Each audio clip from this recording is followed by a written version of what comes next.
दोस्तों नमस्कार, सच्ची न्यूज़ पे आपका स्वागत है। मैं शिवधर राय आज बताने जा रहा हूं कि यदि आपके साथ किसी भी प्रकार के पुलिस प्रशासन में मदद चाहिए तो सुने क्या कहते हैं वैभव मिश्रा जी और किस प्रकार उसका निदान मिलेगा। अगर पुलिस के माध्यम से अगर आपका सहयोग लेना हो या उसकी कोई जानकारी हासिल करनी है, अगर पुलिस कार्रवाई आपके पक्ष में नहीं करता यानी आपके साथ नाइंसाफ़ी हो रहा है तो क्या क्या करना चाहिए, जानने के लिए मैंने सच्ची न्यूज़ के साथ लाइक करें, सब्सक्राइब करें, शेयर करना भूलें और सुने क्या है पूरा मामला। ललित नारायण मिश्रा जी का कैसे हत्या हुआ था, क्या क्या बातें हुई थी, किस प्रकार की हुई थी, पूरी जानकारी डिटेल से सुनने के लिए देखें क्या है पूरा मामला। धन्यवाद। लोगों को जगाऊंगा और जन जागरण अभियान में आपका साथ हूँ।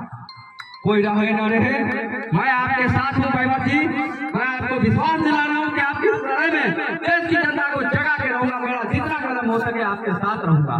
इतना ही कहकर मैं आपको अपना वक्तव्य समाप्त करने जा रहा हूँ और आखिरी में आप सबसे निवेदन कर रहा हूँ कि कोई रहे या न रहे, ललित बाबू की मौत की सच्चाई जानने के लिए आप लोग हमारा साथ दीजिए, परिवार का साथ दीजिए, हमारे साथ खड़ा हुए, उस परिवार के साथ खड़ा हुए जो 50 साल से न्याय की बात जोड़ा है और न्याय के लिए लड़ाई लड़ रहा है। आपके हर हित में वैभव जी आपके साथ खड़े हैं। हम आदरणीय हमारे ललित बाबू के पोता जी हैं वैभव मिश्रा जी, अभी भगवंत जी बोल रहे थे। और सबसे बड़ी बात, आप सारे लोग जो आज से यानी 1975 के आसपास की घटना के लेकर हमारे वैभव मिश्रा जी ने आप लोगों से निवेदन किया और आप लोग यहाँ उपस्थित होकर ललित बाबू के बारे में जानने के लिए जो जिज्ञासा लगाए यहाँ बैठे हो, उसके लिए सबसे बड़ी धन्यवाद के बाद अपने लिए जोरदार ताली बजाएं, क्योंकि वो ऐसे शख्स थे जो भारत के रेल मंत्री ही नहीं कई मंत्रियों में रहे थे, लेकिन रेल मंत्री रहते हुए देश के कई कोने कोने अपना एक छाप छोड़े थे रेलवे के स्थापना करके। खास करके बिहार के, उत्तर बिहार के उस एरिया से आते थे, कोसी के क्षेत्र में, सीमांचल के क्षेत्र में, जहां विकास के नाम पर बहुत ही दिक्कत था, लेकिन उस एरिया में उन्होंने नई रेल मार्ग का स्थापना भी किया था।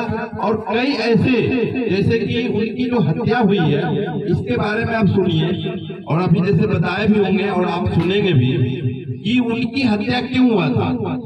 क्योंकि उनकी लोकप्रियता उस समय की वर्तमान प्रधानमंत्री जो वर्तमान में इंदिरा गांधी थी, उनको उनके प्रति ऐसा लगा कि आने वाला कल कहीं उनसे ज्यादा या पूर्वांचल के नेता हैं या मिथिलांचल के नेता हैं, विद्वान हैं और इनके अंदर इतनी जज्बा है जो आज लोकतंत्र पूरे विश्व में इनका नाम जा रहा है, पूरा भारत का नाम जा रहा है, कल को उनका गद्दी न छीन ले, इसलिए इंदिरा गांधी के तय हत्या हुआ। और कहा जाता है कि उनके प्रधानमंत्री काल में जो भी उनके भीड़ बाधा बनते थे राजनीतिक में, जो भी उनके पैरेलल खड़ा होना चाहते थे, जो उनके बराबर खड़ा होना चाहते थे, उनकी हत्या हो जाती थी। इसका मतलब है निश्चित रूप से उस समय सत्ता में विराजमान केंद्र के जो भी लोग थे, वो लोगों ने मिलकर षड्यंत्र के तहत उस समय उनकी हत्या कराया गया जब समस्तीपुर में बड़ी लाइन का उद्घाटन करने गए थे।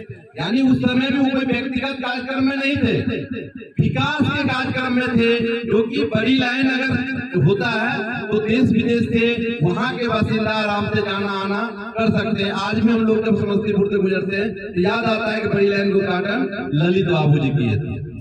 और इतना बड़ा मिशन को लेकर चुके हमारे वैभव मिश्रा जी लेकर चले हैं। और इन कार्यक्रम में जो इनका कहना है कि ललित बाबू के साथ क्या हुआ, किस प्रकार हत्या हुआ, उनका क्यों नहीं सही दोषी को पकड़ा जाए, या नहीं पकड़ा तो उसकी सच्चाई तो सामने आ जाए। अगर वो गुजर भी गए हैं तो उनके बारे में पता चले कि वह व्यक्ति षड्यंत्र किया था और उन्होंने उनकी हत्या कराया। इन बातों को लेकर जो अभियान चलाए, इस अभियान में मैं शिवधर राय अपने तन मन और धन से इनके साथ हूँ। और आप लोगों से भी रिक्वेस्ट करूंगा, यहाँ जितने भी भाई उपस्थित हैं, निश्चित रूप से कहीं न कहीं ललित बाबू को सुनने और समझने के लिए आए हैं। तो आप से इस मिशन को, हर भाइयों के पास आज मोबाइल है और आज की जो परिस्थिति है इसमें सोशल मीडिया आपके जेब में है।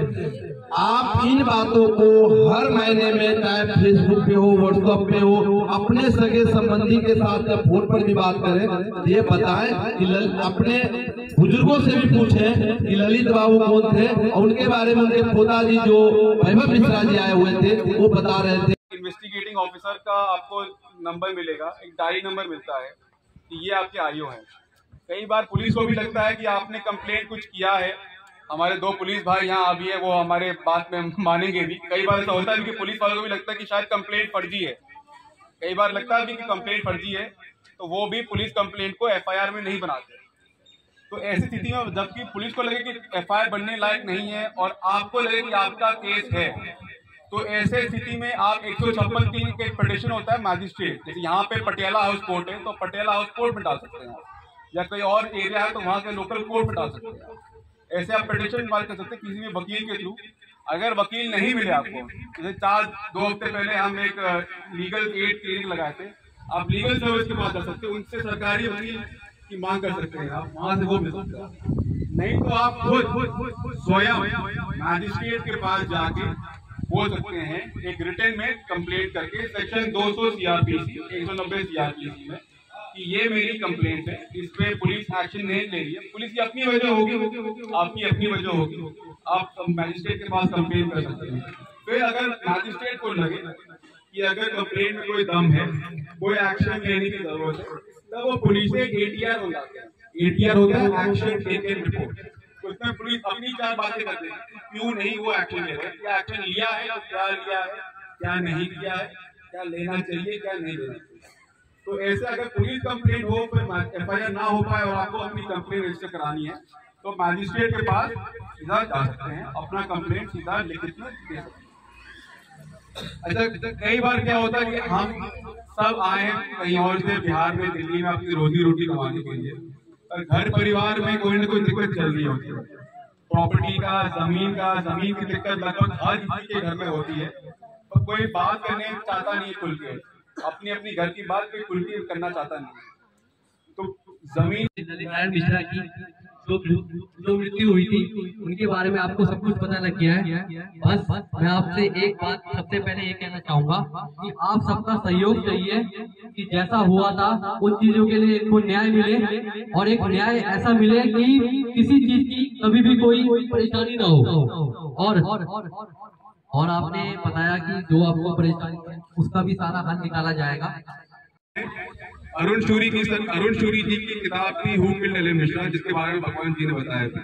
अरुण शूरी जी पत्रकार थे इंडियन एक्सप्रेस में कुछ टाइम, बाद में वो वाजपेयी जी की सरकार में मंत्री भी बने थे, और एक जस्टिस तारकुंडे जी की रिपोर्ट है, उसमें भी कई लोग वो नाम जब आए, उस नाम उन लोगों के नाम आने के बाद ट्रैजेक्टरी बदल दिया गया, उनको छुड़ा दिया गया, कुछ और लोगों को पकड़ लिया।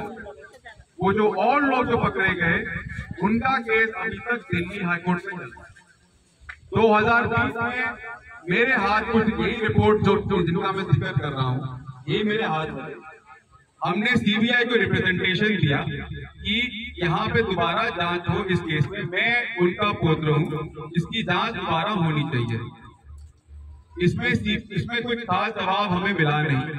इसके बाद ये हुआ कि हमें दिल्ली हाईकोर्ट जाना पड़ा, एक पिटीशन फाइल करना पड़ा कि हमें एजेंसी जवाब दे। मैं विक्टिम का ग्रैंडसन हूँ, ललित नारायण मिश्रा जी का पुत्र हूँ, हमें इसमें जवाब चाहिए, रीइन्वेस्टिगेशन की मांग।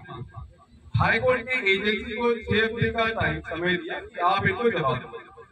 जवाब में हमें ये सुनाया गया कि आनंद वर्गीस वाले अपील फाइल कर रहे हैं दिल्ली हाईकोर्ट में, केस चल रहा है ललित बाबू का, उस केस चल रहा है, तो हम अभी दोबारा जांच कर नहीं पाएंगे। तो फिर हमने एप्लीकेशन लगाया उसी दूसरे केस में कि दोबारा जांच हो इसमें। फिर कुछ तथ्य मिले, कुछ रिपोर्ट्स मिले हमें, उन रिपोर्ट्स के तहत हमने इस नतीजे पे आए कि एजेंसी शायद ना कर पाएगी साफ सुथरी जांच पड़ताल इस केस में।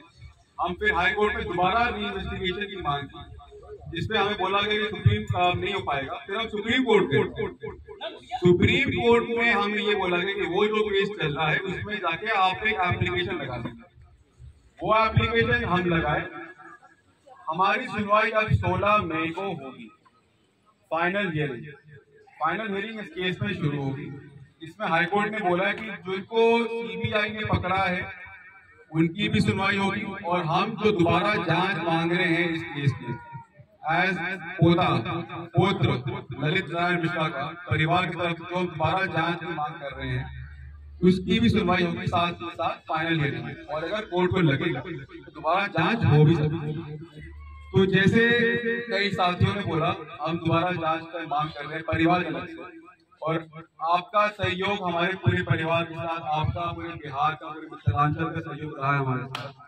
यही हम चाहते हैं, यही आशीर्वाद, यही सहयोग हमेशा रहे। और ये जो लड़ाई है, ये जो मुहिम है हमारी, जैसे हमने पहले भी बोला, ये किसी पार्टी विशेषक नहीं है, ना ये कोई पॉलिटिकल इवेंट है। तो ये मैं साफ साफ बता दूं, अभी इलेक्शन का भी दौर चल रहा है और इलेक्शन कमीशन का भी चल रहा है अभी। तो अभी पॉलिटिकल कार्यक्रम तो वैसे भी नहीं कर सकते। हम तो जो मुहिम चला रहे हैं ये नॉन पॉलिटिकल है, और एक परिवारजनक आपसे आशीर्वाद मांग रहा है अपने दादा के इंसाफ के लिए। ये वो मुहिम है जिसके लिए आप सब उपस्थित हुए, सब इकट्ठे हुए हैं, इसलिए बहुत बहुत धन्यवाद आपका जो यहाँ है। हमें 4 बातें लीगल एड की बात की हूँ मैं अधिवक्ता सुप्रीम कोर्ट का।